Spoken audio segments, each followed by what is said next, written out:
Sulawesi Selatan 10, kemudian di Kabupaten Garut 10, dan di Baduy 10. Semua jadi 50. Lantas Ustadz di mana? Saya di Sulawesi Selatan, di Kecamatan Bastem, Kabupaten Bastem, apa kabupatennya saya lupa itu. Jadi dekat Toraja. Tahu Toraja? Tahu di mana? Di sini ada orang Sulawesi nggak? Ayo orang tuanya ada yang orang tua Sulawesi ada? Nggak ada ya? Banyaknya asli Tangerang. Yang saya mau sampaikan adalah ketika sampai di Bandara Soekarno-Hatta, kita naik pesawat namanya Citylink ya, yang warna hijau, Citylink. Kemudian pas naik sampai ketinggian 1000 kaki, 2000 kaki, Bandara Sultan Hasanuddin udah kelihatan belum? Wah, ngelamun. Jadi kalau menurut bahasa santri itu namanya kias. Jadi kita ngaji sedikit ya. Dari Bandara Soekarno-Hatta nanti akan tiba di Sulawesi Selatan, di Makassar, yaitu Bandara Sultan Hasanuddin. Di ketinggian 1000 kaki, apakah Bandara Hasanuddin sudah kelihatan? Halo?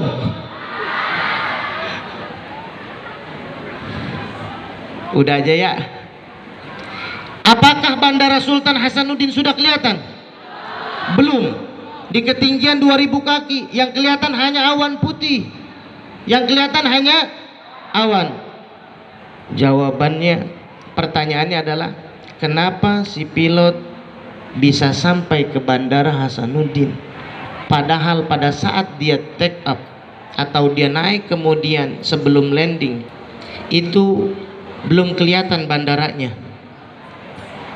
Maka jawabannya adalah, kenapa si pilot bisa sampai pas landingnya atau nebah alias nyampe ke Bandara Sultan Hasanuddin dengan selamat? Jawabannya, si pilot mengikuti petunjuk dan koordinat yang ada. Pernah lihat pesawat kan? Dalamnya pernah lihat gak? Banyak itu tuh apa yang kayak bulat-bulat, banyak temperaturnya. Maka ketika pilot tidak mengikuti koordinator yang ada, tahu Sukhoi nabrak gunung Salak. Kenapa bisa ketabrak? Karena lost kontak, tidak mengikuti koordinat. Begitu juga kita hidup, kita belum ketahuan selamat atau tidak nanti di akhirat. Maka jawabannya, ketika ingin hidup selamat di dunia dan di akhirat, mengikuti koordinator yang ada, mengikuti petunjuk yang ada, yaitu Al-Quranul Karim. Paham sampai sini? Paham Tom? Paham Tom? Palestina gitu. Argentina itu paham. Jadi kita ingin selamat, ikuti baginda Muhammad sallallahu alaihi wasallam. Singkat cerita, sampailah di Makassar. Dari Makassar sampai ke kecamatan Luwu, saya lupa, Kabupaten Luwu namanya. Itu 11 jam. Dari Makassar ke Kabupaten Luwu itu 11 jam. Dari Kabupaten Luwu ke Kecamatan Bastem itu 4 jam. Jadi orang Kabupaten Luwu bilang, Pak Ustadz, nadanya begini kurang lebih. Pak Ustadz, mau ditugaskan di mana? Saya di Kecamatan Bastem, Pak. Wah, kita orang di sini belum pernah lihat itu Bastem rupanya kayak apa. Dia bilang begitu. Saking dalamnya. Itu nggak ada yang namanya angkot, nggak ada motor, nggak ada mobil. Yang ada hanya mobil-mobil besar, Strada kalau nggak salah, Luxio.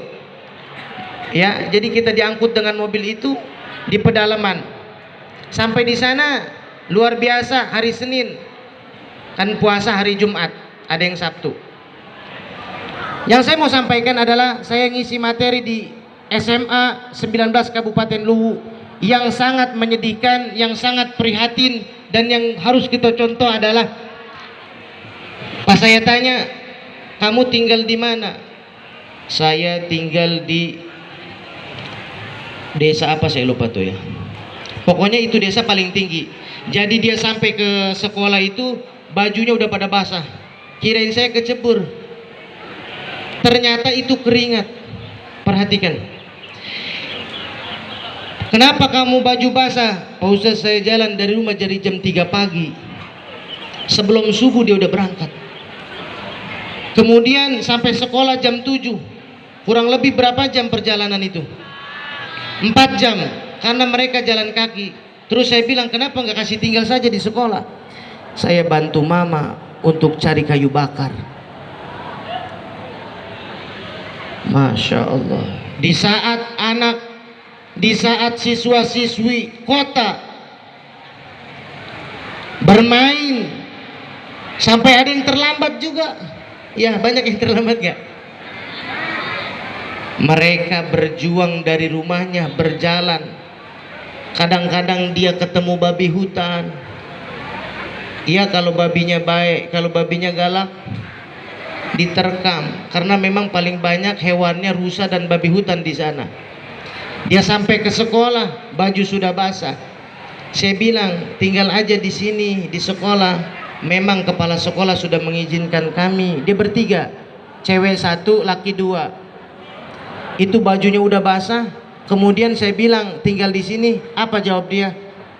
Pak Ustaz, saya nggak bisa tinggal di sini karena saya bantu mama cari kayu bakar. Bayangin, di saat orang-orang atau anak-anak sekarang sedang enak-enakan bermain, rumah dekat dari sekolah, ada yang jalan dari rumah jam 3 pagi sampai SMP 6 ada? Orang gila ya. Nggak ada. Rata-rata setengah 7 baru berangkat, itu pun macet dulu di Malabar. Kadang-kadang jam 7 baru berangkat. Kebanyakan main game, malamnya ngantuk, subuh kesiangan ya. Banyak yang kesiangan. Mereka berjuang. Maka perhatikan, banyak yang berhasil dari putra-putri daerah. Kenapa? Sebab karena mereka begitu gigih berjuang menjalankan perintah, yakni untuk mendapatkan ilmu yang bermanfaat sehingga menjadi orang yang bermanfaat buat bangsa dan negaranya. Maka kalian di kota janganlah terlalu senang. Perhatikan kawan-kawan kita seumat muslim, seagama, mereka berjuang. Bahkan di sana itu Bapak Ibu guru, itu antara masjid dengan gereja berdekatan, yang disebut dengan toleransi beragama luar biasa di Toraja itu. Jadi pada saat kami tiba ada orang meninggal, maka saya mengisi acara kematian di Toraja, yang mana kematian tersebut adalah kaum Nasrani, Kristen. Apa dia bilang? Di sini kami tidak pernah bertengkar karena kami satu rumpun, masih satu turunan, walaupun beda agama tetap satu. Maka itu yang kita harus bangun. Walaupun kita ada teman kita di sini ada yang non muslim pas loh, jangan suka dibully, jangan kita namanya mengejek orang, ya. Karena Rasulullah tidak mengajarkan itu. Rasulullah membawa akhlakul karimah, yakni membawa budi pekerti yang baik agar menjadi manusia yang berakhlak, bermoral di hadapan Allah Subhanahu wa ta'ala. Salatullah salamullah, sama-sama. Salatullah salamullah ala Yasin. Salatullah salamullah